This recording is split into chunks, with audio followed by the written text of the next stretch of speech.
Kiss ಇದು Kevin ಹಾಗೆ ಪ್ರೀತಿ ಅಜ್ರಾನಿ ಅವರು ಮೈನ್ ಲೀಡ್ ರೋಲಲ್ಲಿ ಆ್ಯಕ್ಟ್ ಮಾಡಿರುವಂಥ ಒಂದು ತಮಿಳ್ ಸಿನಿಮಾ.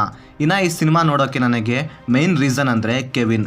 ಯಾಕಂದರೆ ಇವರ ಎಲ್ಲ ಸಿನಿಮಾನ ನೋಡಿದ್ದೀನಿ ಆ್ಯಂಡ್ ನೋಡಿದ ಎಲ್ಲ ಸಿನಿಮಾಗಳು ನನಗೆ ತುಂಬ ಇಷ್ಟ ಆಗಿತ್ತು. ಸೊ ಅದೇ ಎಕ್ಸ್ಪೆಕ್ಟೇಷನ್ ಜೊತೆಗೆ ಈ ಸಿನಿಮಾನ ನೋಡಿದೆ. ಇನ್ನು ಸಿನಿಮಾ ನೋಡಿದ ನನಗೆ ಸಿನಿಮಾದಲ್ಲಿ ಏನು ಇಷ್ಟ ಆಯಿತು ಏನು ಕಷ್ಟ ಆಯಿತು ಅಂತ ಕಂಪ್ಲೀಟಾಗಿ ಈ ವಿಡಿಯೋದಲ್ಲಿ ನೋಡೋಣ. ಇನ್ನು ಸಿನಿಮಾದ ಒನ್ ಲೈನ್ ಸ್ಟೋರಿ ವಿಷಯಕ್ಕೆ ಬರೋದಾದರೆ, ಸಿನಿಮಾದ ಹೀರೋ ಆದ ನೆಲ್ಸನ್ಗೆ ಲವ್ ಹಾಗೆ ಲವರ್ಸ್ನ ಕಂಡ್ರೆ ಇಷ್ಟನೇ ಇರೋದಿಲ್ಲ. ಹೀಗಿರುವಾಗ ಇವನಿಗೆ ಒಂದು ಬುಕ್ನಿಂದ ಒಂದು ಸೂಪರ್ ಪವರ್ ಸಿಗುತ್ತೆ.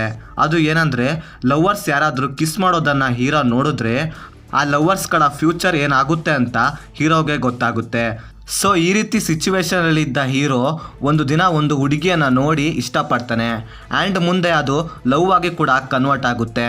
ಹೀರೋ ಮುಂದೆ ತನ್ನ ಹತ್ತಿರ ಇರೋ ಸೂಪರ್ ಪವರ್ನ ಯೂಸ್ ಮಾಡಿಕೊಂಡು ಫ್ಯೂಚರಲ್ಲಿ ಅವನ ಲವ್ ಏನಾಗುತ್ತೆ ಅಂತ ತಿಳ್ಕೊತಾನೆ. ಸೊ ಮುಂದೆ ತನ್ನ ಲವ್ವನ್ನು ಉಳಿಸ್ಕೊಳ್ಳೋಕ್ಕೋಸ್ಕರ ಹೀರೋ ಏನೆಲ್ಲ ಮಾಡ್ತಾನೆ, ಹಾಗೆ ಕೊನೆಗೆ ತನ್ನ ಲವ್ವನ್ನು ಉಳಿಸ್ಕೋತಾನೋ ಇಲ್ವೋ ಅಂತ ನೀವು ಸಿನಿಮಾ ನೋಡೇ ತಿಳ್ಕೊಬೇಕು. ಇನ್ನು ಸಿನಿಮಾದಲ್ಲಿ ನನಗೆ ಪಾಸಿಟಿವ್ ಅನಿಸಿದ್ದಂದರೆ ಸಿನಿಮಾದ ಕತೆ. ಇದೊಂದು ಬರೀ ರೊಮ್ಯಾಂಟಿಕ್ ಲವ್ ಸ್ಟೋರಿ ಸಿನಿಮಾವಲ್ಲ, ಒಂದೊಳ್ಳೆ ಫ್ಯಾಮಿಲಿ ಎಂಟರ್ಟೈನರ್ನ ಜೊತೆಗೆ ಲವ್ ಸ್ಟೋರಿನೂ ಕೂಡ ಇದೆ.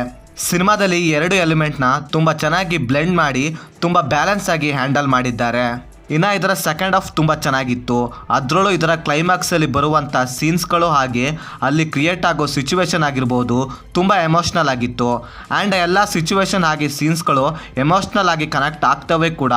ಇನ್ನು ಸಿನಿಮಾದ ಫಸ್ಟ್ ಹಾಫ್ನಲ್ಲಿ ಬರುವಂಥ ಲವ್ ಸೀನ್ಸ್ಗಳು ತುಂಬ ಕ್ಯೂಟ್ ಆಗಿತ್ತು. ಅದರಲ್ಲೂ ಕೆಲವೊಂದು ಕಡೆ ಬರುವಂಥ ಲವ್ ಸೀನ್ಸ್ಗಳು ಹಾಗೆ ಅಲ್ಲಿ ಬರುವಂಥ ಕಾನ್ವರ್ಸೇಷನ್ಗಳು ತುಂಬ ಚೆನ್ನಾಗಿತ್ತು. ಇನ್ನು ಇದರ ಕ್ಲೈಮ್ಯಾಕ್ಸ್ ಅಂತೂ ಸಿನಿಮಾನ ಒಂದು ಎಮೋಷ್ನಲ್ ಲವ್ ಜೊತೆಗೆ ಫ್ಯಾಮಿಲಿ ಎಂಟರ್ಟೈನರ್ ಆಗಿ ಎಂಡ್ ಮಾಡಿದ್ದಾರೆ. ಆ್ಯಂಡ್ ಈ ಕ್ಲೈಮ್ಯಾಕ್ಸ್ ಸಿನಿಮಾಗೆ ಒಂದು ಮಟ್ಟಿಗೆ ಪರವಾಗಿರಲಿಲ್ಲ ಅನಿಸ್ತು. ಇನ್ನು ಸಿನಿಮಾದಲ್ಲಿ ಬರುವ ಸಾಂಗ್ಸ್ ಹಾಗೆ BGMs ಕೂಡ ಒಂದು ಮಟ್ಟಿಗೆ ಚೆನ್ನಾಗಿತ್ತು. ಇನ್ನು ಸಿನಿಮಾದಲ್ಲಿ ಇರೋ ಸ್ಕ್ರೀನ್ ಪ್ಲೇ ಹಾಗೆ ಸಿನಿಮಾಟೋಗ್ರಫಿ ಕೂಡ ಒಂದು ಮಟ್ಟಿಗೆ ಪರವಾಗಿರಲಿಲ್ಲ ಅಂತೀನಿ. ಇನ್ನು ಸಿನಿಮಾದ ಪರ್ಫಾರ್ಮೆನ್ಸ್ ವಿಷಯಕ್ಕೆ ಬರೋದಾದರೆ, ಕೆವಿನ್ ಅವರು ಈ ರೀತಿ ಫೀಲ್ ಗುಡ್ ಸಿನಿಮಾಗಳಲ್ಲಿ ಅವರ ಪರ್ಫಾರ್ಮೆನ್ಸ್ ಮಾತ್ರ ಪೀಕ್ ಲೆವೆಲಲ್ಲಿ ಇರುತ್ತೆ. ಆ್ಯಂಡ್ ಅವರ ಹಳೆ ಸಿನಿಮಾಗಳ ಮೂಲಕ ಅದನ್ನು ಪ್ರೂವ್ ಮಾಡಿದ್ದಾರೆ. ಸೊ ಅದೇ ಥರ ಇದರಲ್ಲೂ ಕೂಡ ಅವರ ಪರ್ಫಾರ್ಮೆನ್ಸ್ ಮಾತ್ರ ನೆಕ್ಸ್ಟ್ ಲೆವೆಲ್ ಆಗಿರುತ್ತೆ. ಇನ್ನು ಸಿನಿಮಾದ ರಿಮೈನಿಂಗ್ ಹೀರೋಯಿನ್ ಹಾಗೆ ಸಪೋರ್ಟಿಂಗ್ ಆ್ಯಕ್ಟರ್ಸ್ ಆ್ಯಕ್ಟಿಂಗ್ ಕೂಡ ತುಂಬ ಚೆನ್ನಾಗಿತ್ತು. ಇನ್ನು ಸಿನಿಮಾದಲ್ಲಿ ನನಗೆ ನೆಗೆಟಿವ್ ಅನಿಸಿದ್ದಂದರೆ ಇದರ ಫಸ್ಟ್ ಹಾಫ್ ಸ್ವಲ್ಪ ಡ್ರ್ಯಾಗ್ ಫೀಲ್ ಕೊಡ್ತು ಅನಿಸ್ತು. ಇನ್ನು ಸಿನಿಮಾದ ಕ್ಲೈಮ್ಯಾಕ್ಸ್ನ ಇನ್ನೂ ಬೆಟರ್ ಆಗಿ ಎಂಡ್ ಮಾಡ್ಬೋದಿತ್ತು ಅನಿಸ್ತು. ಇನ್ನು ಸಿನಿಮಾದಲ್ಲಿ ಕೆಲವೊಂದು ಸೀನ್ಸ್ಗಳಲ್ಲಿ ರೈಟಿಂಗ್ನಲ್ಲಿ ಇನ್ನೂ ಬೆಟರ್ ಆಗಿ ತರ್ಬೋದಿತ್ತು ಅನಿಸ್ತು. ಇನ್ನು ಸಿಂಪಲ್ ಆಗಿ ಹೇಳೋದಾದರೆ, ಇದೊಂದು ಒಳ್ಳೆ ಲವ್ ಸ್ಟೋರಿ ಜೊತೆ ಇರುವಂಥ ಫ್ಯಾಮಿಲಿ ಎಂಟರ್ಟೈನರ್ ಸಿನಿಮಾ ಅಂತೀನಿ. ಇನ್ನು ಓವರಾಲ್ ಆಗಿ ಹೇಳೋದಾದರೆ ಇದೊಂದು ಒಳ್ಳೆ ಫೀಲ್ ಗುಡ್ ಮೂವಿ ಅಂತೀನಿ. ಇನ್ನು ಸಿನಿಮಾನ ಫ್ಯಾಮಿಲಿ ಜೊತೆ ನೋಡ್ಬೋದಾ ಅಂದರೆ ಎಸ್ ನೋಡ್ಬೋದು, ಒಂದೆರಡು ಸೀನ್ಸ್ನ ಅವಾಯ್ಡ್ ಮಾಡಿದ್ರೆ. ಸೊ ಇದಾಗಿತ್ತು ಫ್ರೆಂಡ್ಸ್, ನಾನು ಸಿನಿಮಾ ನೋಡಿದ್ದಾದಮೇಲೆ ನನಗೆ ಅನಿಸಿದ ಒಪಿನಿಯನ್.